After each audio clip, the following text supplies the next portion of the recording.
Unknown files time, everybody.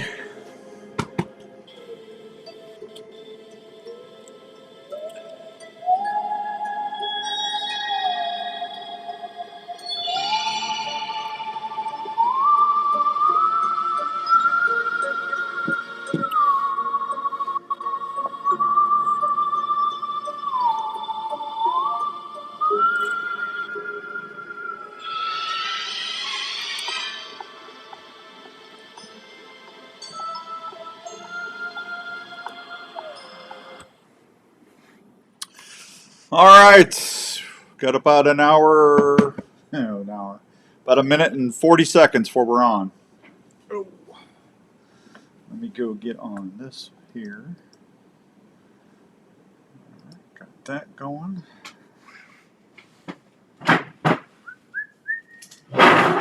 Hey, everybody. Hey, everybody, it's Outdoors Dan, breaking into regular scheduled programming. It's time for the Unknown File Show. If you like ghosts, UFOs, Bigfoot, you're going to like this program. We're talking ghosts tonight with a ghost hunter and author from Pennsylvania. Her name is Johlene Riley. Really nice lady. And she's going to tell us about East Coast ghosts. So how about that? And then after we're off at 8 o'clock, we'll get right back to regular scheduled programming. So who am I bumping into right now? I didn't even look. Working Warden's Watch. You'll be able to listen to the rest of Warden's Watch after we're off. So thanks for listening to the show. I appreciate that on the Outdoor Call Radio app. All right, let me go ahead and get ready to go. Are you ready? I'm ready. I got Facebook Live ready. And let's see. Let me do this. And we're ready. All right, let's go. All right.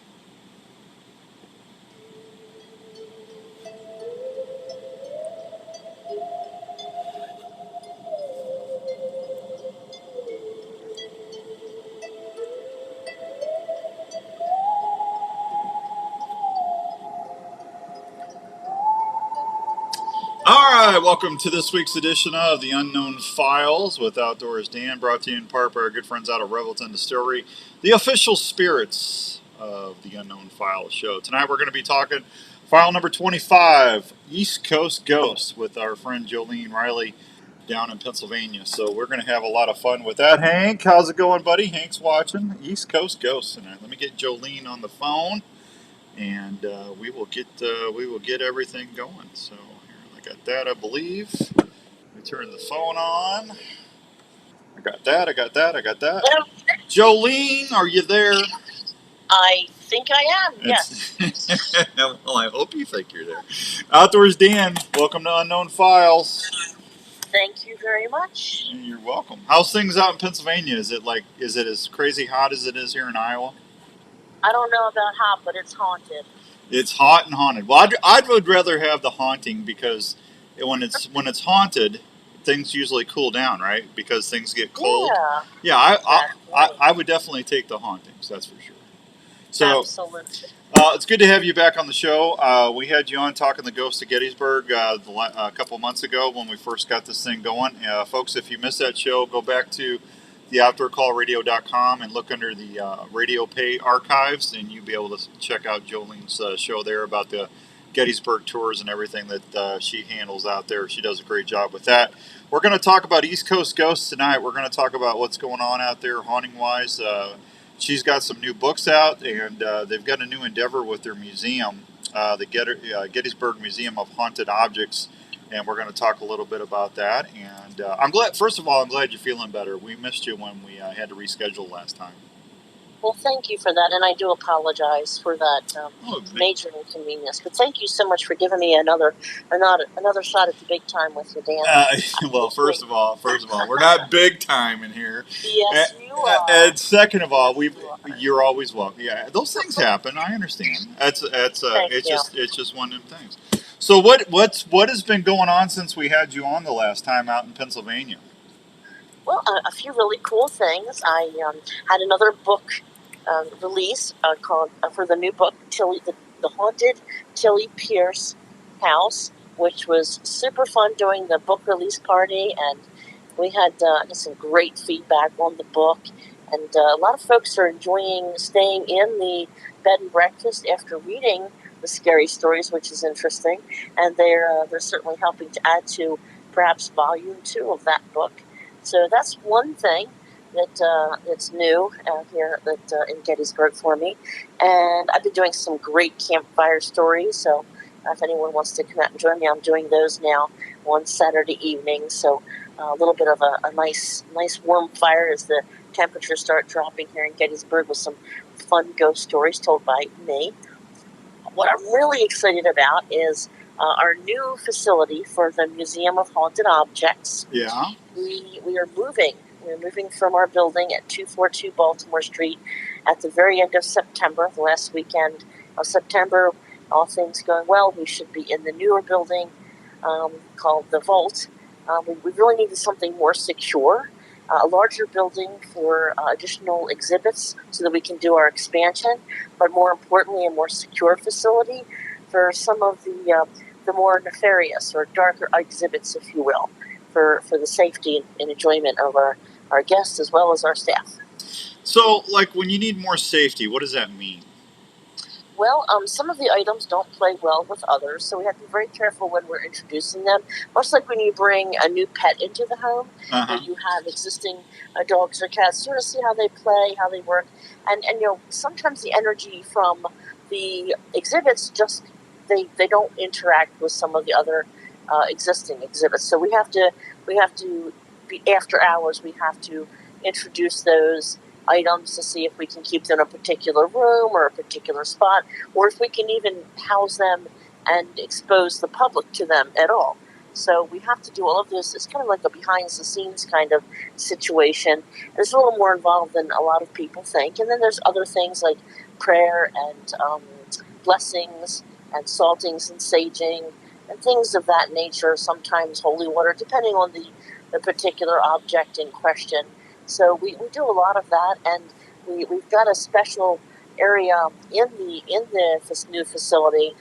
Guests will get a ticket. They'll enter the securely locked vault, and as they progress through the exhibits, when they get to the very end, what used to be the dark objects room, will be a whole corridor of the most darkest, deepest delving into the paranormal that I think anyone's ever had exposure to. And with that, we have some special things at the very end of the tour to ensure those people our guests are walking through the threshold to exit the building, that a protection situation is set up for them. It's automatic. So we're really excited about that. Well, I would be excited. So what's some of the craziest stuff that's ever happened that you've seen personally in the museum? Well, I've actually seen. I've seen the keys on the typewriter move that we have from the Civil War house. I saw that prior to it going into the museum. That's a piece I'm particularly proud of and attached to myself. And I use that word attached because I am attached to it, much like the spirit that is also attached to it. Being a writer and it being a typewriter that a journalist used way back in the day, I'm really drawn to it. But we have actually seen the keys move. Nothing's ever been typed up on paper. We've tried, but the keys have moved while we've been watching it. And I have actually been in the room, the dark objects room, when one of the doll's heads turned slightly. Really? And it was a slight turn. It was a very quick slight turn, very subtle. And if you don't it's like being at the right place at the right time, and you just have to kind of catch it. And I'm telling you, it's freaky. It's scary. I would not have that in my house. Yeah. When I was a kid, I had a doll collection. My dad always bought me a Valentine's Day doll. Yeah. Every Valentine's Day, and he had them on a glass shelf that he put in my room. And one day, I think I had listened to too many of those late night radio shows that they had on about the macabre. And here I am, I'm looking up at those dolls, and suddenly they became very evil looking to me. So I stashed them in my closet until I could get someone to remove them for me. So when I saw that in the museum, I'm like, oh yeah, that's just great. I don't think I'll be spending the night here. So that's happened, and the expression on the Indonesian doll's face has changed. While people have had a quick glimpse at her, we try to keep her under wraps as much as possible for that reason. So but just to name a few things, Okay, well, first of all, I think dolls are creepy anyway. I'm sorry. I just think they're creepy as hell. I never did like, even my daughter when she was little, Johlene. She wouldn't like America Girl or whatever those things are, and it's like. I said, let's go to Build-A-Bear instead. How about a teddy bear? I'll get you Daddy will get you whatever you want. And I did, man. She cleaned me out on that Build-A-Bear store. But them dolls are just creepy as hell. I could see. But these when you said you saw the head turn with your, now you saw that with your eyes or on video or what? No, with your eyes. Just with a quick glance, and it began with the corner of my eye, like peripheral vision, which is different than frontal. So right. It was real quick when I turned. I'm like, well, that was definitely in a different place. So it was really quite freaky, and other guests have said that's happened to them while they've been in there, but I've only experienced that once. That was enough. Once was plenty for me. For okay, sure. now so you saw the keystrokes. Yeah. The keystrokes on the typewriter is pretty cool. Now, if you guys, I'm sure if it's a museum, do you have POV cameras around going on and surveil what's happening? We do, and we do have the security cameras there. And to be honest with you, I'm looking forward to at one point actually going through all the footage. But much like yourself, I'm like super crazy busy, and I haven't done that yet. And I'm sure, once we move everything out of the museum and over the wintertime, that's going to be one of my big projects, because an upcoming book will be called The Gettysburg Museum of Haunted Objects. So I'm looking for both data for my research to further that, as well as using it for material for the book itself. That's my winter project. Have you ever thought about doing, if you're going to have all that footage and stuff, have you ever thought about doing like a digital book, a digital copy where you could actually take little vignettes of the video and put them in where people could see the videos and stuff? That's an excellent idea, and I wanted to go into the new facility with some of that technology. We do have, and the reason that it even sparked an interest in that, where the idea was a new an exhibit that came to us a few months ago. They sent us a Ring camera. Sure, like a doorbell cam? The doorbell cam. Yeah. And they sent us the video. It was they recorded it on their cell phone and sent it to me, because I guess they replayed it. I don't have one. I don't know how they work, so I'm guessing that's how they did that. They just sent me a video taken from their phone of the video on the Ring camera, and that was pretty cool. And that gave me an idea. I thought, we can have some of these, like a little small monitor up in there to show some of the activity that we get. So we're potential guests. So that's. I think there's a place for that. I think there's an interest. Everybody wants proof. People just people just like that. Hard to get. Yeah, they like it. Well, Johlene, they like that stuff. If you catch it, it's pretty neat. And with technology, it is. If you go ahead and write your book, but then you could actually put like little QR codes embedded in the book in the book, and then they can just they can scan that with their phone, and then they can and they can download the video or upload the video. See? You are the big time. I didn't even think about that. I'm about as big time as a can of Spam. Holy cow! That didn't even dawn on me to put the QR code in there. Yeah. I saw this new stuff. I'm old, so the QR. That's a really good idea, there. Well, thank you so much. I'll give you credit for it when the book comes out. You don't. buddy Dan over there, has to give you a plug for your show. Well, I appreciate that. Thank you. Hi, Anita. Hi, Richard. Hi, Anita. Good to see you. Thanks for watching on Facebook Live. We appreciate that. So, listen, I'm excited for you. I think that you got a lot of stuff going on out there. I got to ask about the battlefields and stuff. I mean, I'm sure with everything going. Have you guys seen a downturn in tourism with the economy the way it is? I mean, are you seeing people not traveling as much this year, or are people still making it an annual or trip out there to see what's going on? Well, while we have been very, very, very busy, well, I think that Gettysburg as a whole has definitely seen a drop in tourism. And I just recently got back from a vacation in Tennessee, and it was very quiet compared to what it would normally be that time of year. They're about 30% down, they said. So, I mean, Gettysburg, as you know, it's been more quiet, a lot less foot traffic, but we've been very busy. But it's Gettysburg as a whole has definitely been. I was just curious how that affected you guys out there. Well, so I mean the spirits, I guess, are still active out there, still raising a little ruckus there and there. They're doing their best, they want to attract the tourists, Yep. They're doing their job. Yeah, we've been getting all kind of activity, and a lot of people think, in July, time of battle, and while that is very active, I will still contend that August is more active. I have always felt that August was more active, and I feel that it's mostly in part, mainly in part, that the spirits are people. A lot of the soldiers that were hanging on, that's had to stay here because they could not leave with the rest of their party. They had to stay because of their injuries, and a lot of them succumbed to their injuries in August rather than July. And I think that and maybe that's the reason why. I'm not really sure, but I always think that may be the reason. I just think that has something to do with it. Sally in Chicago wanted to know, what about during the holidays? What kind of activity are you seeing out there in either your museum or around the battlefields? Well, again, with the battlefields, a lot of people get activity out there in July. A lot of the field hospital areas that I deal with are usually August. And then, of course, they're specific to certain spirits.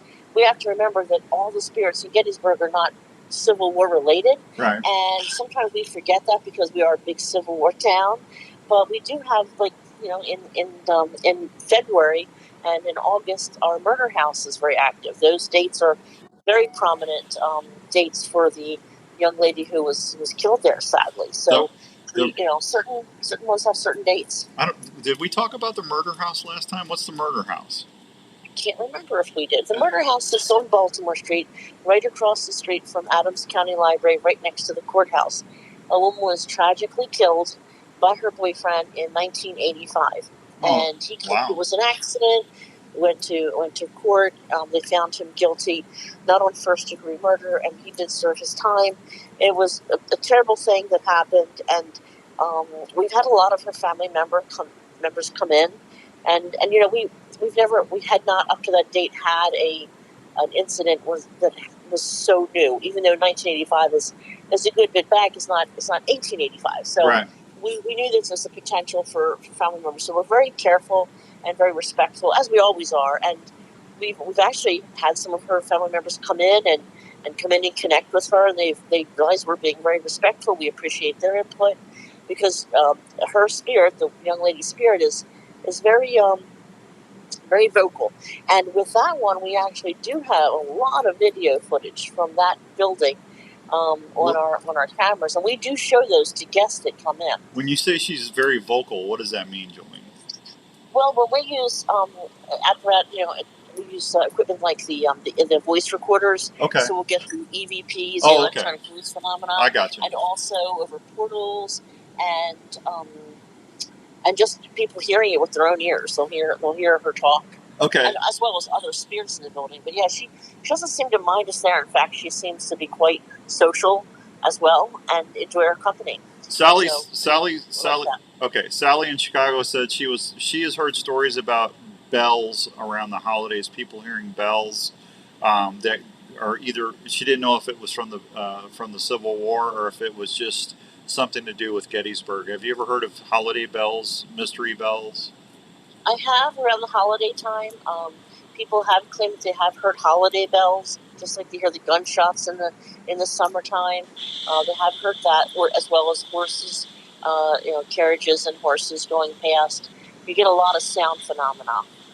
Okay, so you're hearing residual sounds. Yes, indeed. Okay, so Could they be the bells on the horses, or just the holiday bells? Yeah, people have heard those. Yeah, Sally, if you can text me that if you get a chance. She didn't say what bells. I didn't know if they were like Christmas bells or what. Now, do you guys like on the older part of Gettysburg there, or is it cobblestone or is it regular pavement?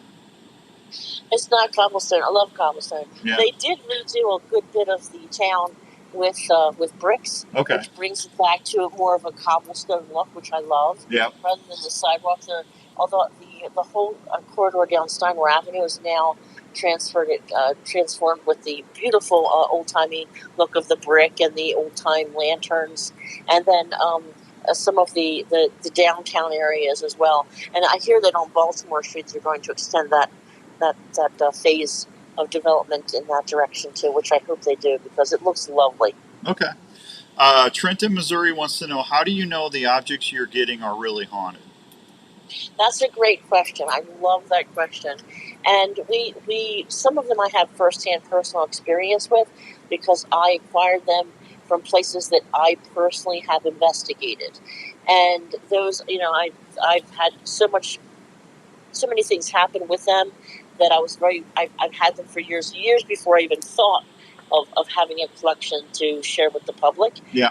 And I would imagine a lot of people in the field have those types of objects if they feel safe having them in their homes or other areas that they keep them. But I've also acquired some others in various ways, such as people asking me to please take them because they are at a loss for what to do with them, and they just don't feel safe disposing of them or giving them to someone else.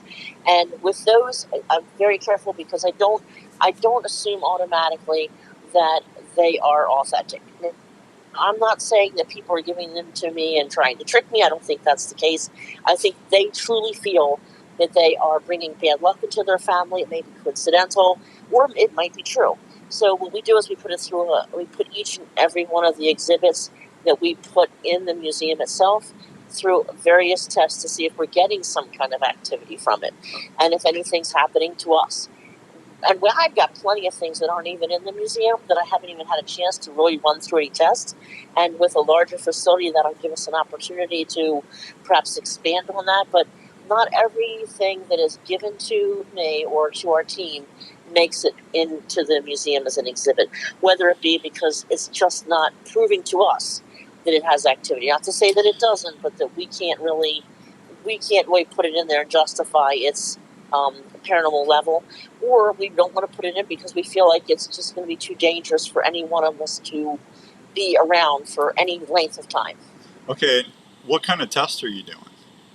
Well, we do a lot of the EMF tests, we do a lot of the voice phenomena, we do a lot of energy testing. Okay, so for someone listening tonight that doesn't know what that means, it's electromagnetic field, EMF. So if it's given off like a strong EMF, and then EVPs or electronic voice phenomenon, which I think you already said that. And then what else, Johlene? And I'm not stepping on you, kiddo. I'm just trying to explain so everybody knows what we're talking about. Well, I'm not even 5 feet tall, so it'd be very easy to step on me. No way. But no. I appreciate you taking the time to do that because I do talk quick and I just breeze right over things. That's because you're an old radio jock. That's why. Yeah. They do make you talk fast sometimes. Yeah. With advertisements like bam, bam, bam. Say it quick. Say it quick. You do it on one take. But the other energy fields, I know, which is a big thing for some of us energy readers. I'm a big energy reader. I can feel things and sometimes see the energy. So you're sensitive to that. You can feel. Yes, you can tell if there's an energy field there or not. Sometimes, yes, but okay. Can I say it's without? I can't. It's not a guarantee all the time for me, but it's pretty strong, pretty prevalent. But I can't say that I get it every time right, or I feel it all the time. I get it from people that I'm engaging with. And also, and with touching something, I get an energy feel from actual physical touch. So we use that too, but not just that. I'm getting a feeling we don't just get one that. We also do additional testing with, and just not with me, but other people too, and see how they're feeling. And we don't tell each other what's going on until everything's done, all the testing's done. Then we put it together and do reveals. Yeah. Well, see, here's my here'd be my question. If someone said, "Hey, Dan, this grunt call is possessed." I mean, it starts making these grunt. You know what a grunt call is, Johlene? A deer call. Yes. Yeah. I got one in my hand right here. So somebody, so somebody, well, at 5 o'clock, I always do the Wednesday drive, which is a deer or fishing show. So somebody comes up and says, "Dan, this grunt call is possessed. Can you please get it out of here? I don't want it around anymore." I mean, it's just, how do you know it's the grunt call or it's them that's actually having the activity? Well, we don't know, and I do like to get the back, story. I asked them all to write something down, give me what's going on. Yeah.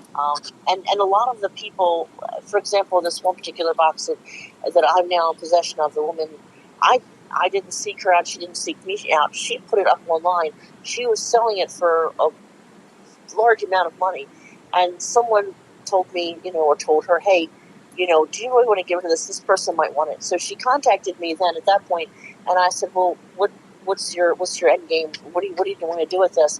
Because I just want to get rid of it. And I said, because I don't buy pieces. I won't buy something. I don't sell it. I don't buy things. But she said she just wanted to get rid of it. She didn't want to put it up for something for a small price because she just wanted someone to take it. And she didn't want just anyone to take it. She wanted someone who was serious about it.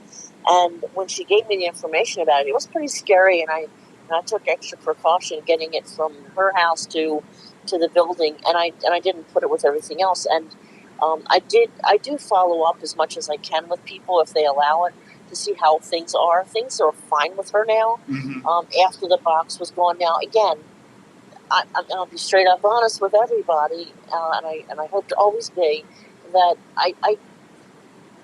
it may not something that you take, away from someone may not even be what's going on. It may just be a coincidence. They may feel it, and let's face it, when we feel something, like we say, "Oh, just my luck, just my luck." If we go around through life saying "just my luck," it's a negativity that we're producing. Not that it's an outside source. We're producing that negative thought. It's just my luck, where I know it's not going to work out. And so some people, not that particular person, because that particular box has a lot of crazy stuff going on with it, but I think sometimes just, it's like, what do they call placebos? Think, and the mind is a powerful thing. So if in case some people get rid of something and makes them feel better, that's great. Is it going to go in my museum on display? No.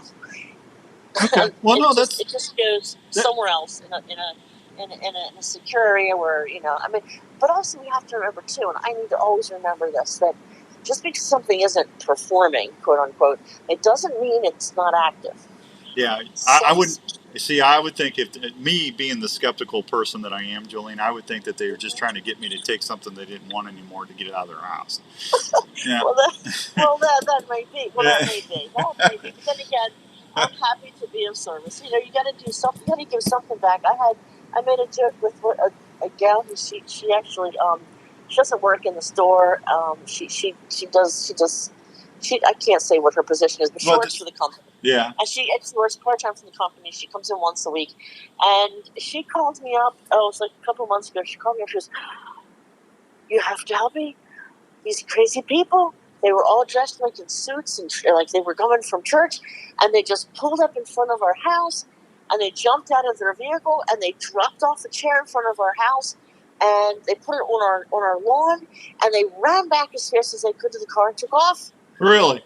And then she said, "You have to take this chair." I said, "What?" And she said, "No, you're going to have to take it." That's the one with the Ring camera. Oh, I got Crazy stuff. The people don't appear on the film dropping off the chair. Really? When you watch the video, you see the chair appear, and the people just aren't in it. Oh, they are not in it. That's crazy. And the arm of the chair appears and then disappears. It's broken. And then all of a sudden it's back and it's fixed and everything's fine because you got to get this chair. I said, "Bring it," and she brought it over. Now, and I told her, I said, "This is great. This is just great."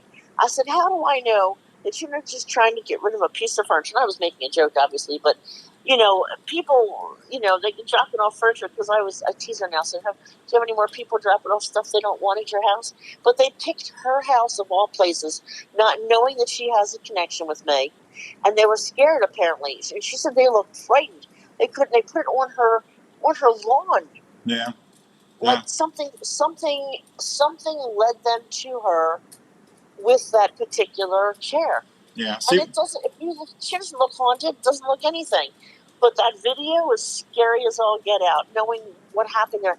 And this girl is super honest, and she's been, with our company for a number of years. So I know her personally, so I know that it happened just like she said. And Well, you got the video, right? I got the video, which we do share that. I did put that up on Facebook a while back ago, and we're going to have that in the new place. We're going to actually have it on a little screen where people can watch it when they get to that particular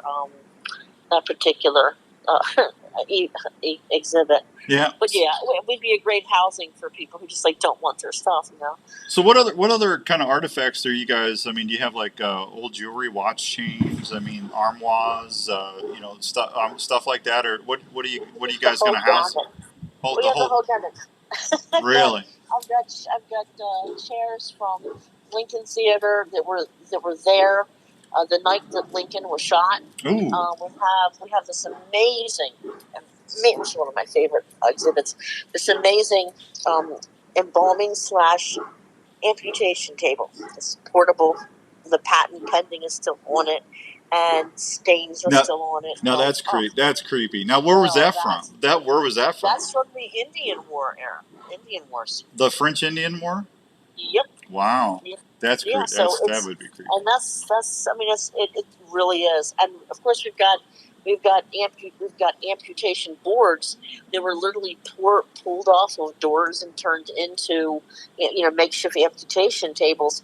We have those, which are from the Mumford Farm in Gettysburg, and they still have blood stains on them and everything. And people who dare to touch it, we do allow some physical contact with some of the exhibits.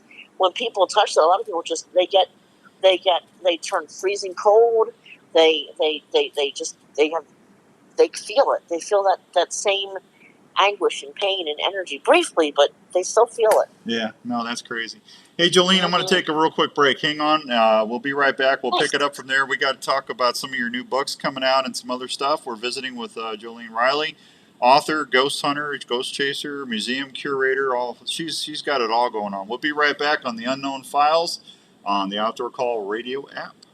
Let's talk about a story, an Iowa story about a dream that took several years to come true in Osceola, Iowa. It's the story of Revelton Distilling Company. These fine distilled that whiskeys, amputation gins, and board vodkas would be creepy. were born from the That'd labor of Rob creepy. and Christina Taylor. It's amazing hearing the customers' descriptions of how unique each bottle looks and how each spirit tastes and satisfies with every sip. From the honey whiskey to the whiskey and cream, or the robust mulberry gin, American gin, or vodkas. Revelton Distilling visitors can't believe the flavor profiles the mixologists are creating at the distillery every day. Revelton Distillery is open Wednesday through Sunday in Osceola. They're located at 1400 West Clay Street, right off I-35. Revelton Distillery fine spirits are also available at your local grocery and other retailers around Iowa. Please check them out online at ReveltonDistillery.com or visit them at the distillery. If it's time to celebrate or just time to sit back and unwind, well, then it's time for a Revelton moment. Heading on your next adventure and looking for some snacks to take? Why not pack a snack that tastes great, gives you protein, and is easy to pack? Have you heard of Soldier Boy Beef Jerky? Soldier Boy Jerky is slow smoked in small batches to ensure generous, tender morsels that taste outstanding. Soldier Boy Beef Jerky offers the following flavors: sweet heat, original, maple, or peppered flavors that will satisfy you all day in the field. Soldier Boy Beef Jerky is veteran-owned and proud supporters of the Canines for Warrior Foundation. They also donate to troops. I don't know, Anita. That's pretty crazy stuff, kiddo. If you're looking for snacks from home or on your next outdoor adventure, please remember to reach for some Soldier Boy Beef Jerky, available at Sportsman's Warehouse. Soldier Boy Beef Jerky, outstanding taste that keeps you satisfied in the field. For more information, please check us out online at www.sbjerky.com. You're heading out on your morning hunt well before sunrise, so you can stay undetected from that giant you've been chasing all season. Wouldn't it be nice to know exactly where your stand or blind location is without letting anyone know where you're at walking in? Have you ever heard of Onyx? Onyx is one of the most important pieces of hunting gear that you can use and always have with you. The Onyx Hunt app allows you not only to get from your truck to your hunting spots, it also allows you to mark and save your parking spots, scrapes, food plots, rub lines, or some possible next stand locations. The Onyx Hunt app is also a great way to see your property and know where you stand. Onyx is a mobile app that you can take anywhere. It's recognized by game wardens all around the country as a valuable hunting tool. So, if you want to always know where you are and have the ability to save information that will help you be a better hunter, go download the Onyx Hunt app at your app store today. Whether it's camping, hunting, or fishing, you want your camping setup to be easy and your stay as comfortable as possible. Camprite has been helping folks enjoy the outdoors as problem-free as possible since 1999. Camprite employees are outdoor enthusiasts that use and design each product to make sure your adventures are ones you'll want to remember. They carry great tents like the original tent cot that started it all. This fully enclosed, off-the-ground sleep shelter combines the comfort of a standard sleeping cot with the added protection of a tent. Camprite features several models of tent cot units, including single and double units. They also specialize in sleeping bags, camping tables, cooking prep units, chairs, and other fine quality outdoor products. With over 17 years of field testing great outdoor gear products, Camprite is the right choice to make adventures not only comfortable, but also carefree. Check out all these Camprite products at your local Sportsman's Warehouse or anytime on the web at camprite.com. That's Camprite with a K.com.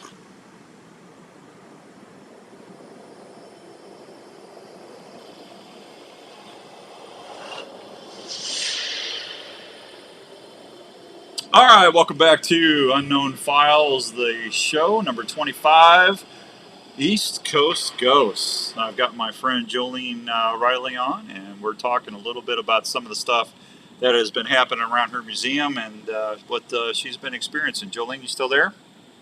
I am. All right, we didn't lose you. I'm so proud of the board. So I got to ask, your first book was called Ghostly Encounters at Gettysburg. Do you have a favorite out of that book? Favorite story? Yes, my favorite story out of that particular book is the Civil War. It's a toss-up between No Rest for the Weary and the Civil War, the Civil War house. Okay, all right. Okay, Lewis in Iowa wants to ask, have you ever had or seen anything about loved ones looking for their fallen soldiers at Gettysburg or in your area? Yes, and it's so sad. And again, great question. At the creek bed, there's a place, it's Wine Brenner Run. It runs along an alley behind what was once the Rupp Tannery, and there's a Rupp House Museum. It's one of our stops in our walking tour, and there's a little area there. It's a creek that now has it's got concrete set up so it doesn't overflow and flood like it did in 1863. Uh-huh. It's still a flood area.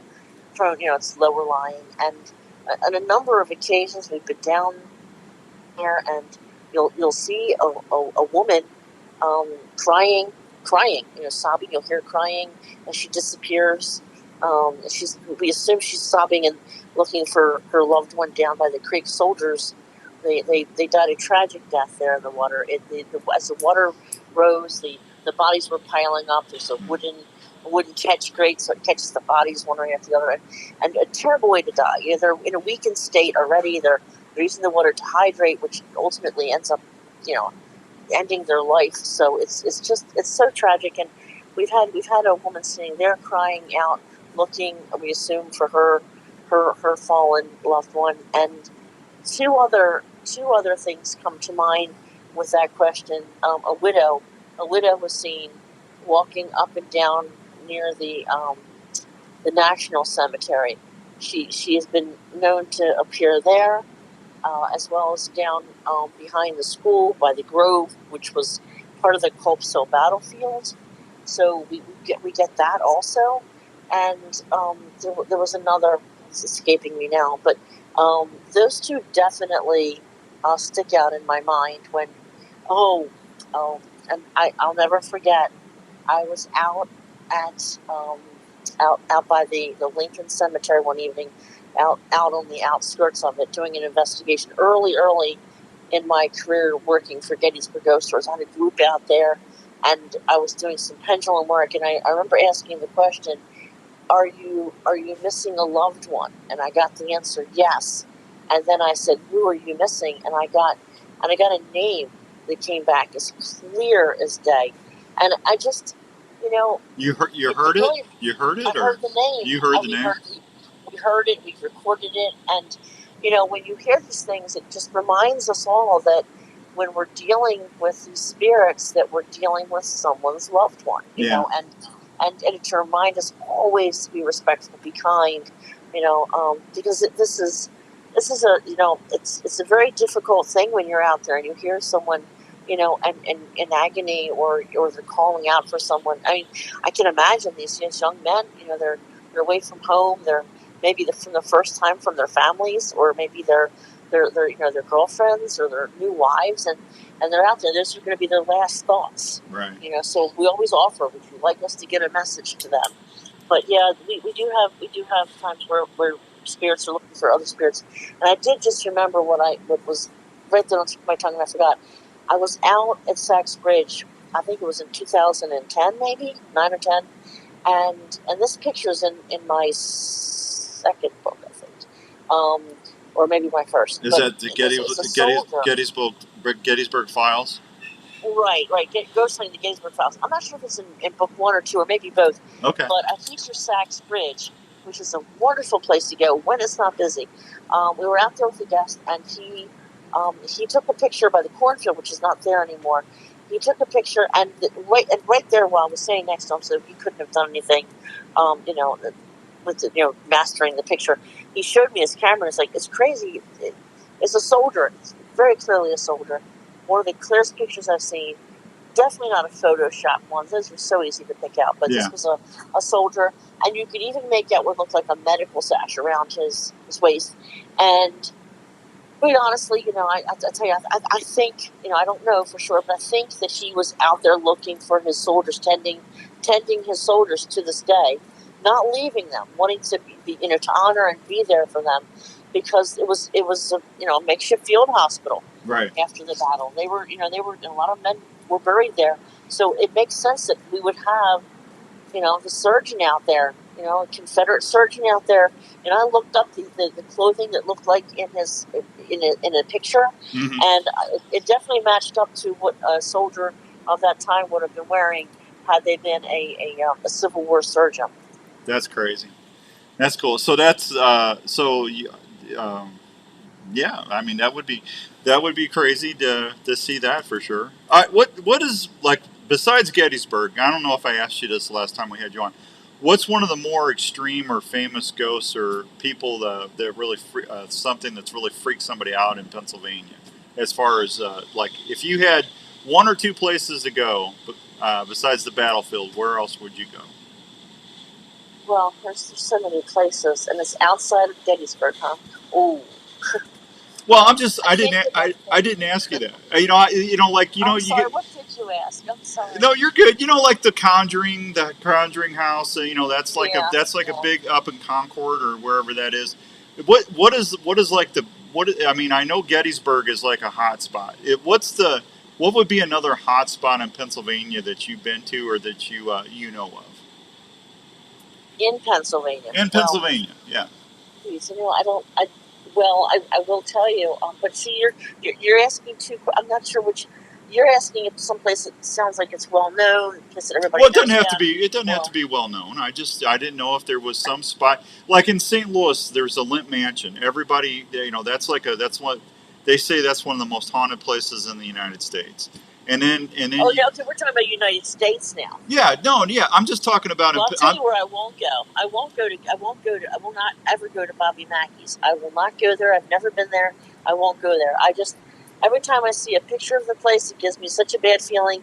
I don't feel like I'd be safe there, so I will never go there, ever. Now that's that honky tonk place, right? Yeah, I will never go there. I just Okay. don't. I have a bad feeling about it. I've been to some pretty crazy places, but I won't go there ever, ever, ever.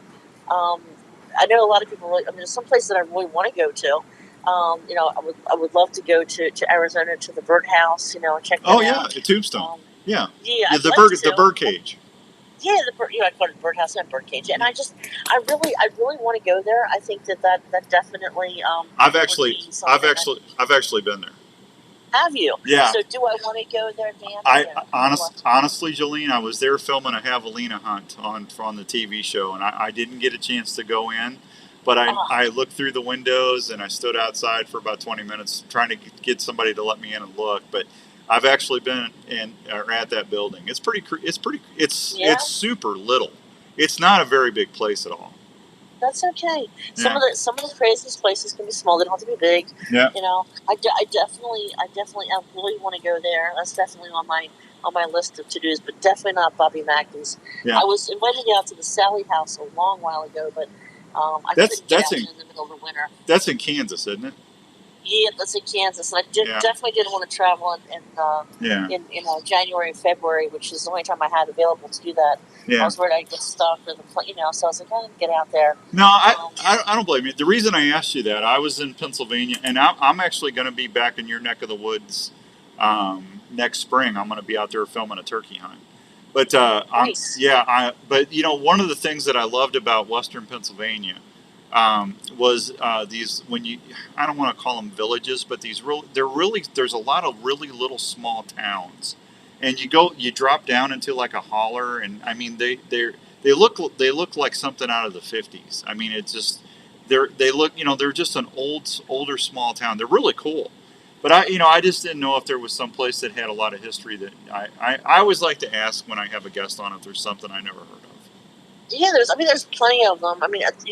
There's Jim Thorpe. That town's got plenty of activity, and I haven't investigated there, but I would like to check out the jailhouse there. I heard that's good, and also Carlisle, the cider house is. I did investigate there, and did a YouTube show on that. That was pretty cool, for sure. And Boob's Brewery is really awesome too. What's the name? What's the name of it? It's BUBES, Boob's Brewery. Okay, I didn't want to mispronounce it.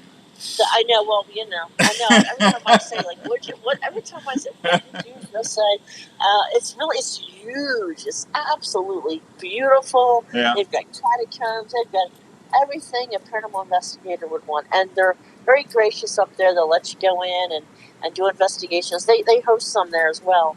So definitely, if you get a chance to check that one out, I think you'd like it. It's got the creepy history and it's got a whole restaurant and bar there as well. It's huge though. Boob's Brewery. It's like 4 blocks long. Yeah, BUBES. Yeah, I wrote it down. That's neat. I'll send you over an email. No, you don't need. Cool. That's okay. I was just asking because, like I said, it's beautiful country. I've got friends of mine that live out there, and we're definitely going to get out there, and we're going to take a listener out there and film a TV show for Respect the Game TV. So, I just cool. it's a beautiful part of the country. You guys got it going on out there. So you got the new book coming out, and is the new book the Tilly Pierce House? Yes, that one is out officially as of last month. Oh, congrats! And sales are good. Yeah, that's awesome. Now tell us about the Tilly. Tell us about that real quick. Well, the Tilly Pierce House book is based on the building, the Tilly Pierce House Inn. And I am one of the 3 owners of the building, and we acquired it in 2011. It was built in the 1820s, and Jim, it's a family with Tilly Pierce, Matilda Pierce. Okay. Matilda Pierce was 15 years old when the battle arrived at her doorstep.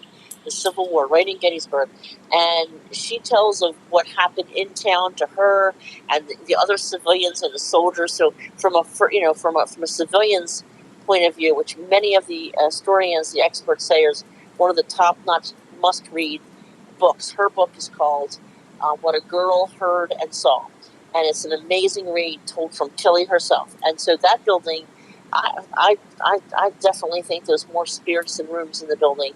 It has 6 bedrooms and a lot of common rooms, but each and every one of them, I wrote the book from each. I broke it down into chapters, featuring each one of the rooms and their particular things that happen in them, whether it be dishes flying across the room in poltergeist fashion, or the famous ghost cat that lives there. The ghost cat? Did you say ghost cat? Oh yeah, I said a ghost cat. Okay. That thing will run right through the door in front of your eyes. It jumps up on beds. Yeah. You know, you can feel it kneading the comforters. It's a really odd phenomenon. We've got a soldier spirit that stands next to beds and watches people sleep. That's kind of creepy, in my opinion. That's really creepy, Johlene. I mean, honestly, nobody wants that. Yeah, nobody wants that. Nobody wants that. Yeah. You know, I've got some rules in my own house. I don't want any ghost to hand me a towel when I get out of the shower, and I don't need them to watch me while I'm sleeping. There's my boundaries, you know. Yeah. Leave me don't want to take my work home with me. But the book features that particular landmark building, and Mr. Pierce, Matilda's father, was a prominent butcher during the battle. He was one of the wealthier men in town. It's got all the history of the book. I mean, of the actual namesakes for each of the rooms, as well as the family that originally owned it, and then of course all of the spirits that are now in that building. And I will say that if anyone gets a chance to check this out, they should go on YouTube and type in Gary Galka, Galka, Gary Galka. He invented the millimeter, which we use for measuring EMF and ambient temperature. Spell the last name one more time. Yeah, Galka, Gary Galka. Okay, Gary Galka. Inventor of the millimeter. Okay. He did a spirit box session in that building, and it's phenomenal. And if you type it in, you have to put in Gary Galka, PSB 7, Tilly Pierce house, and you hear the spirits fighting with each other. And I talk about that in the book. They're actually quarreling. So to answer the question, do spirits communicate with each other? Hell yes, they do. Yeah. They are talking to each other. They're quarreling. They're fighting for dominance. It's quite interesting. Yeah, that would be that would kind of get on your nerves. You know, somebody disembodied voices arguing with each other. But, yeah, that'd be a little annoying. Yeah, you gotta hear it though. It's pretty crazy. Oh, I would imagine. So like on the Tilly Pierce house itself, is that have like the old kind of wood burning stoves and stuff, or is it is it modern? Or I mean, are these, when you say landmark houses, are these like houses that the way they'd be back in the 1800s?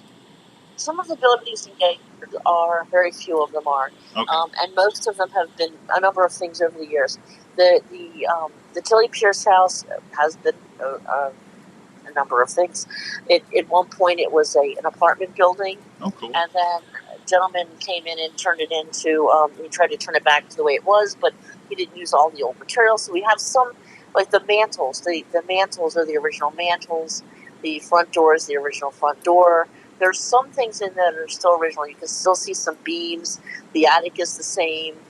They did take out some of the garret windows that the soldiers and Mr. Pierce were looking out across the way at sharpshooters in the building.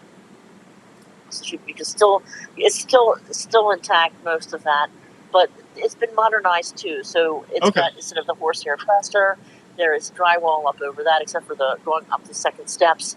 So there are some original parts. It's a mix of modern amenities and also some of the old look. All the furniture in there is pretty much antique. When we got it, it was gutted, so we did go out and get antiques from that era. One thing in the parlor is a petticoat table.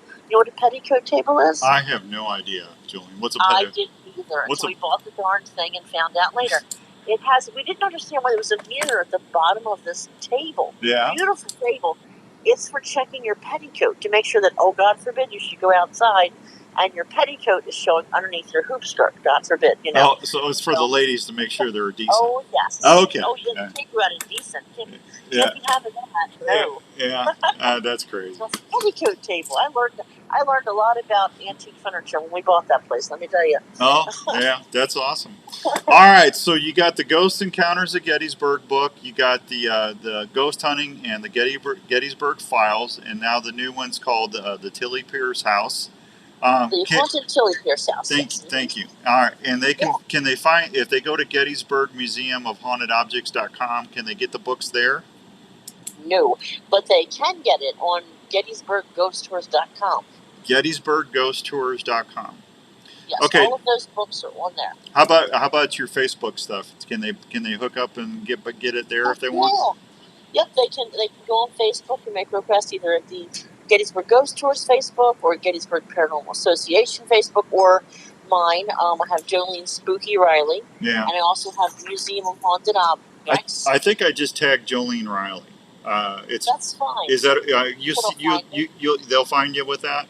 Yeah, they should find me. I think that's my profile page, but they can find me, so I've got all that on there. Okay. And if they want to go to the museum, we have a brand new website, www.Gettysburg's Museum of Haunted Objects, and we should be in our new location at 55 Steinway Avenue at the beginning of October, the very end of September, but we are at 242 Baltimore Street until then.